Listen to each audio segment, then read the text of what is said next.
In today's Money Watch, summer is almost here, and that means wedding season. According to The Knot, the average U.S. wedding now costs more than $34,000. And, of course, in some areas, the price can be much higher. CBS News business analyst Jill Schlesinger is here with the financial conversations every couple should have before they say I do.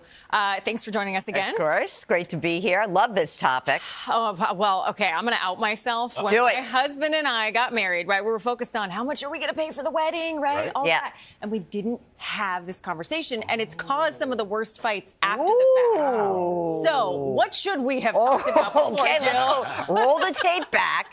I mean, listen, I think it's very hard for a lot of people to have these conversations. You come in with a certain amount of baggage, right? It's your family of origin. Oh, my dad was really bad about money. My mom was really strict about money. So all these things come to bear.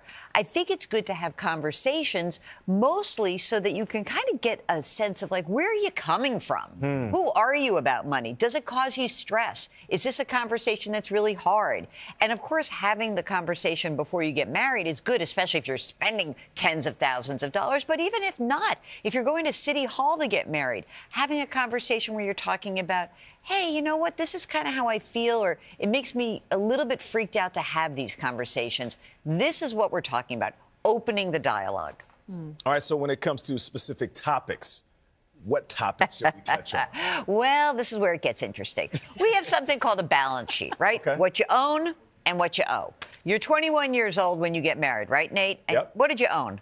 Nothing. Right. That was an easy conversation. Here's what I own, zero. So what do I owe? Well, a lot of people come into a marriage with debt. They've got student loan debt. They've got cars they had to pay for. Maybe they have a credit card. You want to air this information. Put it on the table. Put it on the table. Hey, how much am I earning? How much are you earning? Now, Kelly, great nod to you. I think your generation really started having more of these open conversations, and even younger than you, that people are actually having these conversations.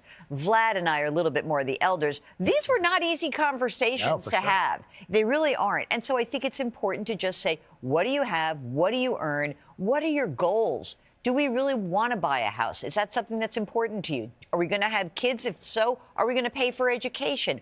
All of these are wide-ranging topics, but you're going to have to revisit it. And it doesn't mean that when you make that declaration of what you want in that moment, it's the be-all, end-all, but you've got to start somewhere. So let's talk about joint accounts. 38% of couples keep funds only in joint accounts. I've always found that interesting. I mean, we have a joint account, but that I don't think there's anything in it because we only use it when we receive checks that are in our name.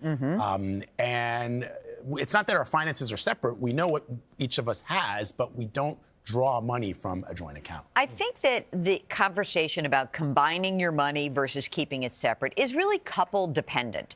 And I think especially if you've gotten married a little bit later in life, and I think that you've had a pattern of managing your money in one way versus another, I think that that's important. Now, I think many couples, what they'll do is they'll have a joint account to sort of deal with the joint expenses, and maybe they'll feed into it. But regardless of whatever system you choose, so if you say joint, we keep it separate, you share the information, and you know the system. I mean, look, it is clear that in relationships we have a division of power, right? We're allocating our labor. Right. We're saying you're taking care of the bill paying, you're taking care of the investment. That's fine. But you have to communicate what the system is. You have to communicate where the money is. Where are the passwords to get to these things? If you broke your leg tomorrow and you couldn't get somewhere, you needed me to make a change in your retirement account, how would I do that? So separate is fine, joint is fine, conversations, that's the critical piece. That's essential. All right, Jill Schlesinger, you're essential as well. Love having you. Thank you.